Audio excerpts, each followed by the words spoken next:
Watson investigates. I was sitting in Sherlock Holmes's rooms in Baker Street. He was looking at my boots. Why Turkish? He asked. They're made in England, I replied. I bought them yesterday. I can see that, he said. Anyway, I didn't mean your boots. I meant the bath. Why did you have a Turkish bath? It's good for my health, I said. I wanted a change.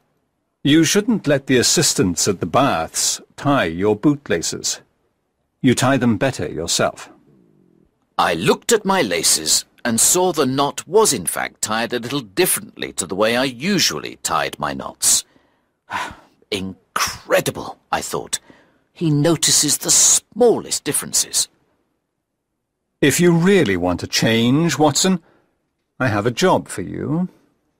You can go to Switzerland, all expenses paid. I have a case I must investigate there, but I don't want to go too far away. Besides, I prefer my housekeeper's cooking to the food abroad.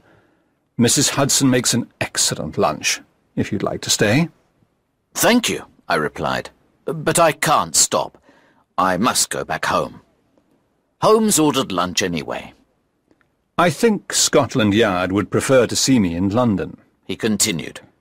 There's one criminal in particular who will happily take advantage of my absence, but that is not something I can discuss at this moment. I'd like to hear more, I said.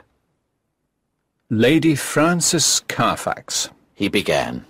The daughter of the late Earl of Ruffton, is around 40 years old. She is very beautiful for her age.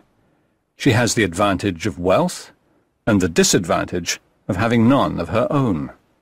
Her brother owns the family home, whereas she has no fixed address and no husband. She has some valuable Spanish jewellery, which she carries with her everywhere. I'm afraid that she may be in danger. I don't understand, I said. Is Lady Frances Carfax in Switzerland? An interesting question, he replied. Is she there or somewhere else?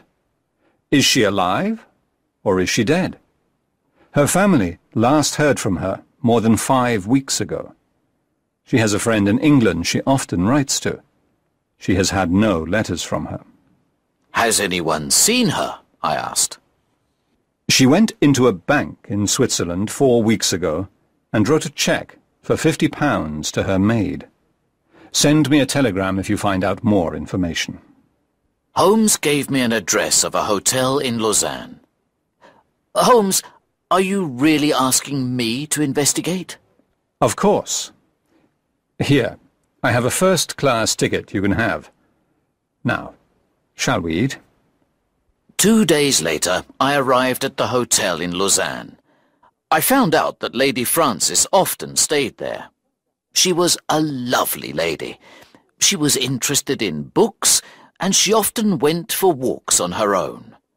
She told the owner she was going to stay for the summer, but 5 weeks later she paid in advance and left early. The head waiter was engaged to her maid, Marie, and he knew nothing of their plans to leave until he received a letter from his fiancée. It said that she was visiting her family in France to tell them about their engagement. I asked to speak to him. The waiter couldn't tell me much about Lady Frances. Marie never spoke about her employer's private matters, but he remembered something interesting.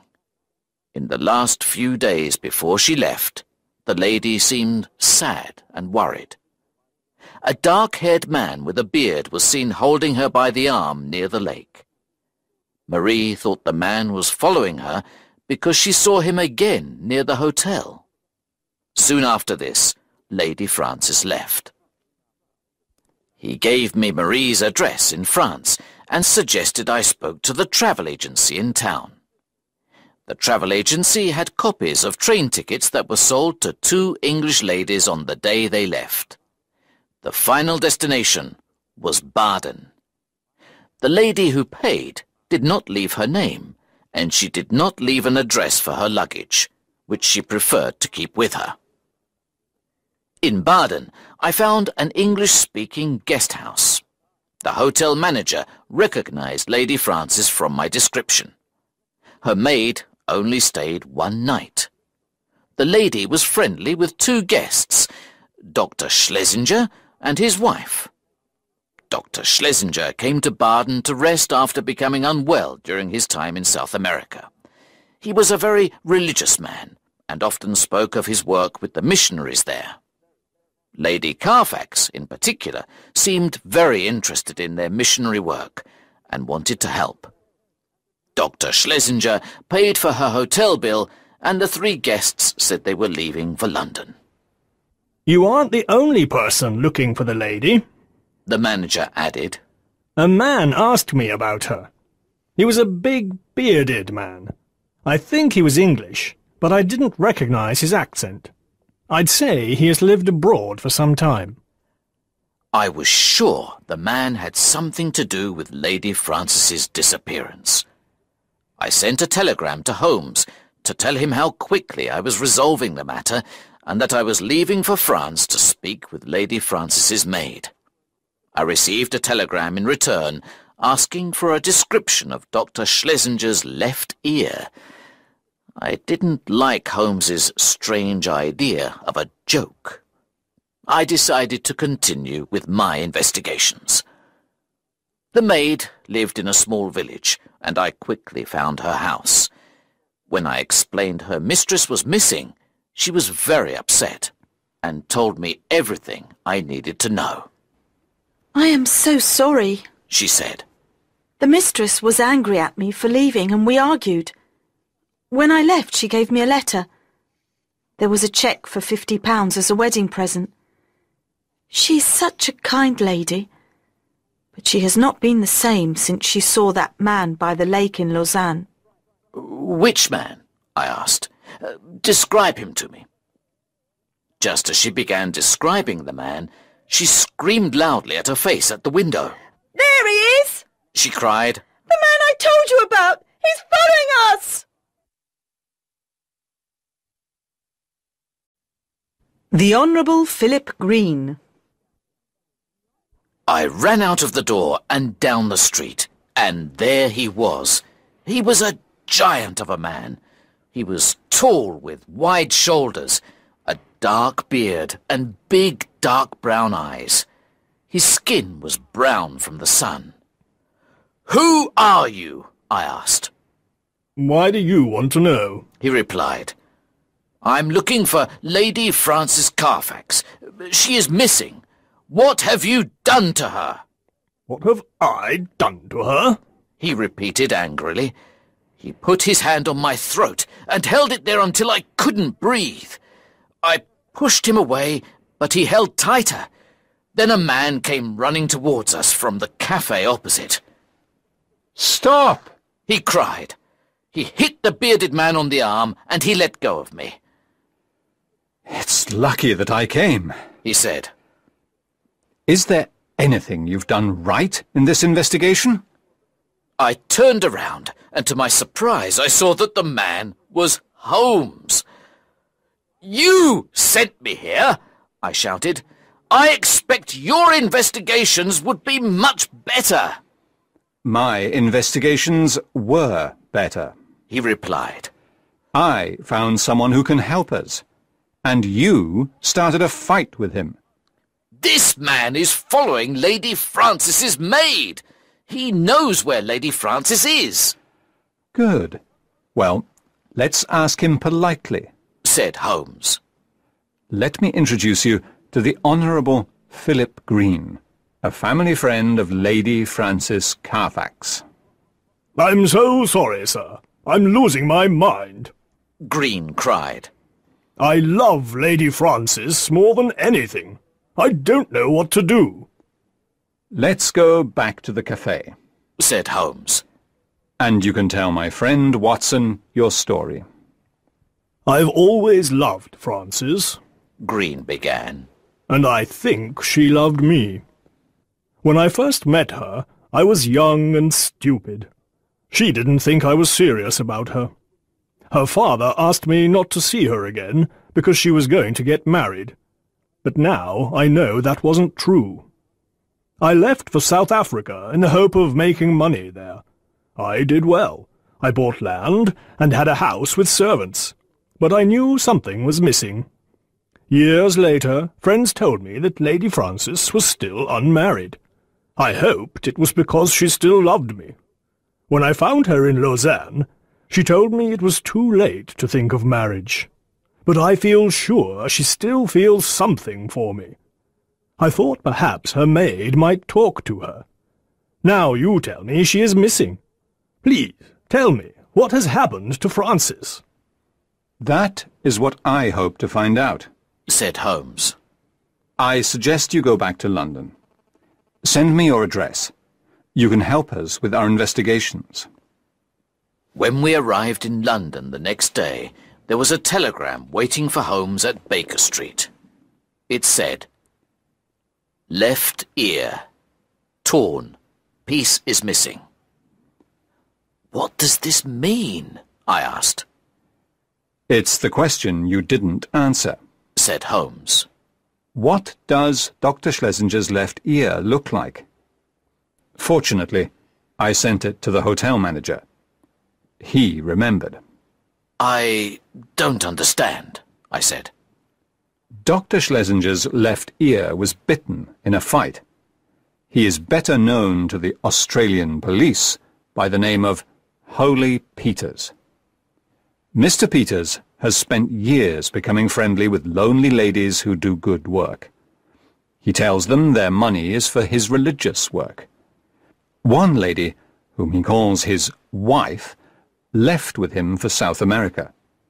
He stole from people who were dying. By the time the missionaries found out, they were on a ship to Europe. The longer Lady Frances stays with them, the more danger she is in. In a big city like London, Peters and his wife disappeared like they never existed. It was a week before one of Sherlock Holmes's contacts arrived at the door with information. A man wearing religious clothes and matching the description of Peters was seen selling an old Spanish necklace. The man looked pleased with the money he received and said that he had more jewellery at home. He would come back the next day. On hearing this news, Sherlock Holmes asked the Honourable Philip Green to come to Baker Street. "I must help," Green said. "I can't sit and do nothing." Did you see a couple with Lady Frances in Baden? "Yes." He replied. And did they see you? "No, I just followed. I didn't want to be seen." Then you must do exactly as I say. Tomorrow they will try and sell more jewellery. I want you to follow them. Come back here and tell me everything you see. Do not speak to anyone. The next day, Green returned with the news. "We've got him," he cried excitedly. "His wife sold another necklace an hour ago. I followed her down the street. She went to an undertaker. The door was left open, and I listened to their conversation. The wife wanted something, but it wasn't ready yet." The size is unusual, the woman in the undertaker's repeated. "It must be ready soon," his wife said. I followed her back to their house. Did you look inside? Asked Holmes. No, the curtains were closed. I waited for 3 more hours, and then I saw 2 men arriving at the house with a coffin. "Mr. Holmes, what if the coffin is for Lady Frances?" Excellent work, Green, said Holmes. Leave the rest to us. Watson, let's go. There is not a moment to lose. On the way to the house, Holmes talked excitedly about the case. We have 2 possible options here, Watson. Either she is alive, or she is dead. Let's imagine they have sold all her jewellery.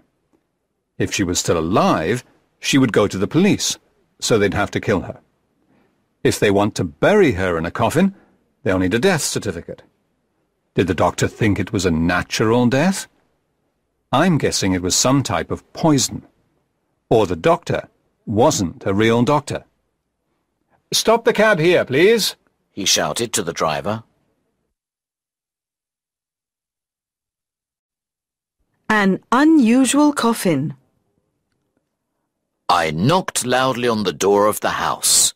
A pale, thin lady answered. "I want to speak with Dr. Schlesinger," Holmes said. He doesn't live here. The lady said. Holmes put his foot in the door and held it open.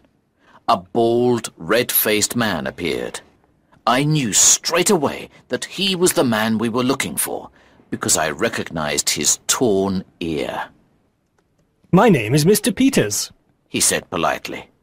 There is no one called Dr. Schlesinger in this house. I think there must be a mistake, gentlemen. "I don't have time for this," cried Holmes. "If you're not the man I'm looking for, then I'm not Sherlock Holmes. Where is Lady Frances Carfax?" Mr. Holmes, you say? I met a lady by the name of Lady Frances in Switzerland. She said she had no money. I paid her hotel bill and her ticket home. She gave me some jewellery in return. Unfortunately, it was worth nothing. I hope you find her, he added in the same soft voice. "You can be certain that I will find her," said Holmes. "in this house." I'm sorry, said Peters. You can't come in. You don't have a warrant. Holmes showed him his gun. "This is my warrant," he said. Call the police! Mr. Peters shouted to his wife. "Where is the coffin that came into the house today?" asked Holmes. Surely you must have some respect for the dead. Peters cried. Holmes and I searched the house. The coffin was in the dining room. Peters followed behind us. "Open the coffin," shouted Holmes. Never! I won't open a closed coffin, he replied. "Then I will," said Holmes. He took out a knife. "Watson, help me lift the lid, please." We pushed up the lid, and there, at the bottom of a very big coffin, was a poor old lady of 90 years old. Even I could see that she was not Lady Frances. Sherlock Holmes looked pale. He shut the lid angrily. Mr. Peters was laughing loudly. Oh, I'd pay money to see that again. The man I've heard so much about, the great Sherlock Holmes, has made a mistake. Who did you think you were going to find? Lady Frances, perhaps? "Who is the woman in the coffin?" asked Holmes impatiently. We are kind people, Mr. Holmes. She was my wife's nurse. She was very ill, and she had no money to pay for a doctor, so we looked after her in her final hours. She died a few days after she arrived. We paid for a coffin, and we are going to bury her tomorrow.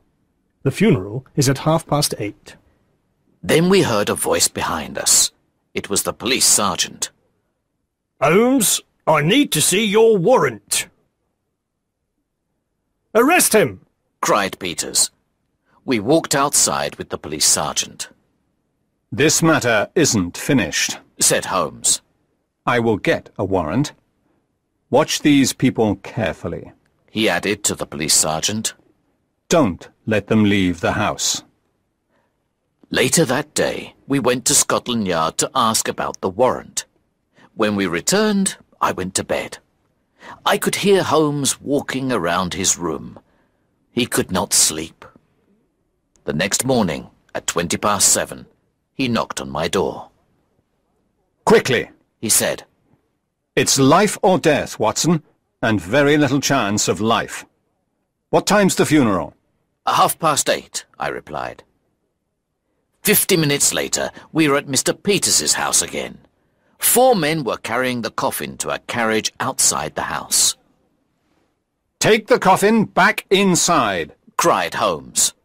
Mr. Holmes, said Peters. do you have your warrant or not? "The police are arriving with the warrant.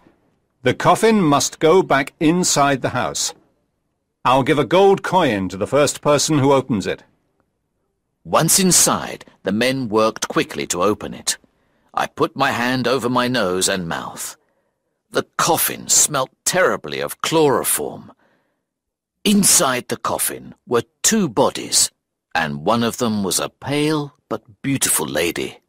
Her head was covered in a cloth left in the anesthetic. Holmes lifted her out of the coffin. At that moment, the sergeant arrived with the warrant. Mr. Peters and his wife ran out of the door. 2 more policemen were waiting outside and ran after them. Dr. Watson, I need your help, Holmes said. Lady Frances was still alive. There was a small chance we could save her. 30 minutes later, after some medicine and a lot of help to start her breathing again, she opened her eyes. She was very confused. You can take the poor old lady who is still in this coffin, Holmes said to the men in the room. Maybe now she can rest in peace. We heard the sound of heavy footsteps on the stairs. Ah, I see the Honourable Green has arrived. Please look after Lady Frances. Holmes said to him. Maybe in time she will understand how much you love her. Thank you for all you have done, he said, taking the lady in his arms. When we returned to Baker Street, Holmes was quick to discuss the details of the case. An intelligent man must learn from his mistakes, he said. I thought about the case all night. I knew there was some clue. And there it was. The word unusual. It's true. It was an unusually big coffin for a small body. They had a death certificate for the old lady. No one would know their plan. They were going to bury Lady Frances alive so they wouldn't have to commit murder. I believe we found her just in time. These are very clever criminals, Watson. I'll be surprised if the police catch them. I'll be interested to see what they do next. Very interested. What do you think? Should we ask Mrs. Hudson for some tea?